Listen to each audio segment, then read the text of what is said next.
की मदद नहीं करी, जिनके पास रहने के लिए छत नहीं, खाने के लिए खाना नहीं, नौकरी नहीं, जमीन नहीं, बेजमीन है, क्यों नहीं करी? वो 9.5 लाख एकड़ लग के आपको रेलवेज के बाद, डिफेंस के बाद सबसे बड़ा लैंडलॉर्ड बनना है, सबसे बड़ा जमींदार बनना है। वक्फ बोर्ड को, वक्फ बोर्ड जमींदारी करने के लिए बनाया गया था या गरीब और जरूरतमंद मुसलमानों की मदद करने के लिए बनाया गया था? और आज जब उसमें बदलाव किया जा रहा है, आपके लिए नहीं, रंगरेज साहब, ओवैसी साहब के मॉल के लिए नहीं। No one cares about Owaisi's mall. Barrister हैं, वो जानते हैं कैसे बचना है। उनके लिए किया जा रहा है जिनको जरूरत है, जो सड़क पे रहते हैं, काम नहीं, नौकरी नहीं, कुछ नहीं, उनके लिए वक्फ बोर्ड में बदलाव किया जा रहा है। और हां, उनके लिए भी जिनकी जमीनें जबरदस्ती, जोर जबरदस्ती से हड़पी गई। लेकिन क्या बोर्ड का जवाब बोर्ड है? क्या वक्फ बोर्ड का जवाब सनातन बोर्ड है? मैं रिक्वेस्ट कर रहा हूं आचार्य विक्रमादित्य से, जो बाहर हैं, रामलला सरकार मेरे साथ जुड़े हुए हैं, महंत राजू दास जी मेरे साथ जुड़े हुए हैं, रंगरेज AIMIM मेरे साथ जुड़े हुए हैं, मौलाना साजिद रशीदी और हाफिज गुलाम सरवर सब मेरे साथ जुड़े हुए हैं। क्या बोर्ड का जवाब बोर्ड है? दर्शकों, क्या वक्फ बोर्ड को यह बताने के लिए हमको कि वक्फ बोर्ड कितना खराब है, कितना गलत है, सनातन बोर्ड बनाना है, या जरूरत आ गई है? सनातन बोर्ड चाहिए ही चाहिए, क्योंकि जितनी बार आप सनातन बोर्ड की बात करेंगे, उतना मौलाना साहब जैसे लोग, रशीदी जी जैसे लोग, जो भी आप देखिएगा पॉइंट बाय पॉइंट बोलेंगे, नहीं कोई जरूरतमंद मुसलमान भाई बहन है ही नहीं। जहां जहां आपने नाम लिया है, अभी बोल देंगे, ये बोल सकते हैं। He has the audacity to say that. दिन को रात और रात को दिन बोलना इनको आता है, और कई बार ये कई लोगों को कन्विंस भी कर लेते हैं, लेकिन not me Rashidi ji, not me. Basic point, Waqf board ने कितने लोगों की मदद की है, जरूरतमंद मुसलमान भाइयों बहनों की, कहा। और सेकंड पॉइंट, क्या एक बोर्ड का जवाब बोर्ड है? या सनातन बोर्ड से फायदा होगा, या वक्फ बोर्ड की जो समर्थन चाह रहे हैं उनको और जोर मिलेगा कि देखो ये भी बोर्ड चाह रहे हैं, तो बोर्ड वर्सेस बोर्ड हो जाए, जनता वहीं की वहीं, जनता को ठेंगा। पूछता है Bharat. My full debate, Acharya Vikramaditya आपसे शुरू कर रहा हूं। Keep all four. Aishwarya ji, मेरे तरफ से ऐसे कोई सनातन बोर्ड की आवश्यकता नहीं, बिल्कुल सनातन बोर्ड की आवश्यकता नहीं है। हिंदुस्तान में सनातनियों को ऐसे किसी बोर्ड की आवश्यकता नहीं। कानून में अंदर व्यवस्था है कि आपकी चीज़ों को, लेकिन इस समस्या यह है कि इसमें भारत सरकार ने एक 1955 में टेम्पल एंडोनमेंट जो एक एक्ट ट्रस्ट बना दिया था, वो एक समस्या का कारण है कि सारे के सारे मंदिरों का पैसा लेकर, जो करीब करीब 2 लाख करोड़ से ऊपर का जो फंड इकट्ठा होता है, उसको सरकार ले जाती है, और साउथ के अंदर उसका प्रमाण आपके समक्ष है।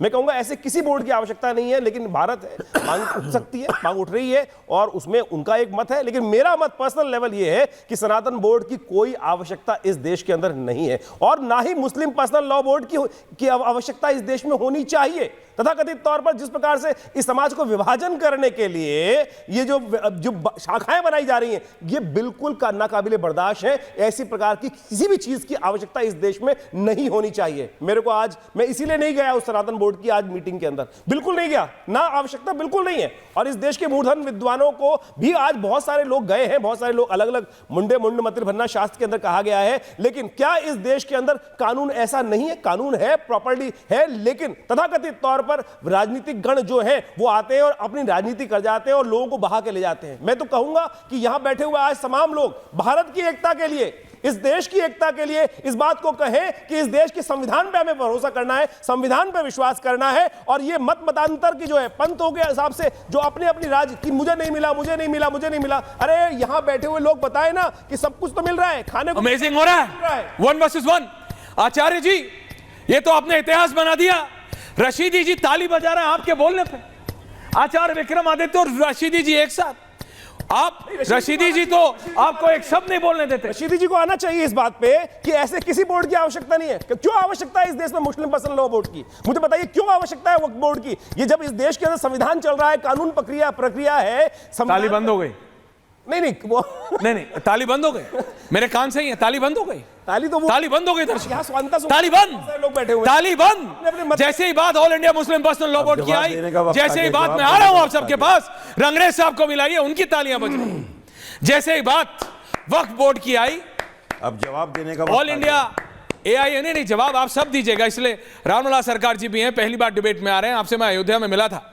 बहुत बहुत स्वागत है रामलला सरकार जी आपका, बहुत बहुत धन्यवाद आपका जी। मैं रशीदी जी पूछ रहा हूं, कांग्रेस बाबू शनिवार को बिल्कुल आप लाल रंग की बंडी पहन के आए हैं, जैकेट पहन के, लुकिंग वेरी स्मार्ट, लेकिन आपको मेरा जवाब देना होगा कि वक्फ बोर्ड ने सिर्फ ओवैसी साहब की मॉल ही बनाई है या गरीब मुसलमानों को भी कुछ दिया है? रशीदी जी आपसे शुरुआत कर रहा हूं, सरवर साहब आ रहा हूं आपके पास, Rashidi ji and Acharya ji, 2 versus 2, thank you very much.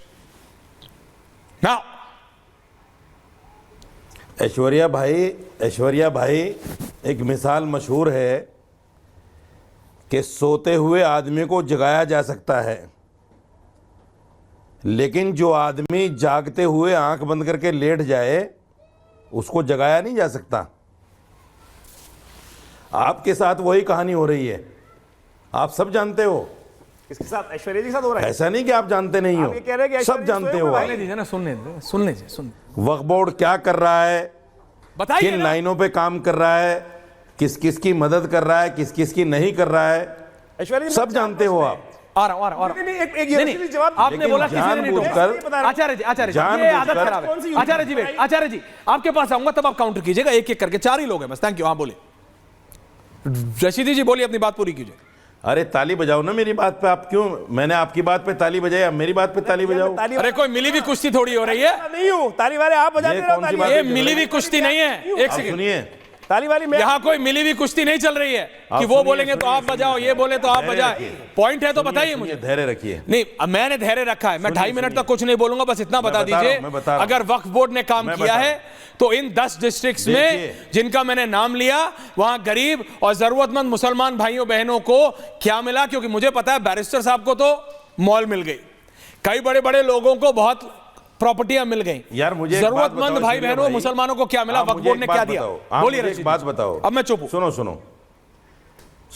सुनो। हाँ सुन रहा हूं, बोलिए। आप मुझे एक बात बताओ, पूछो। जब सारी प्रॉपर्टी हमारी सरकार के पास है, मुसलमान के पास है ही नहीं, क्या है मुसलमान के पास? आप बताओ मुझे, मुसलमान के पास क्या है? सारी प्रॉपर्टी सरकारों के पास है, स्टेट सरकारों के पास। मैंने बताया आपको, दिल्ली का उदाहरण दिया, 250 बीघा जमीन दिल्ली में सरकारों के पास है। आप मानना नहीं चाहते, आप उस पर बात ही नहीं करना चाहते, आप चाहते ही नहीं गरीब मुसलमानों का भला हो जाए। आपको तो बाबा जी की बात करनी है, आपको तो मोदी जी की बात करनी है, आप चाहते क्या नहीं क्या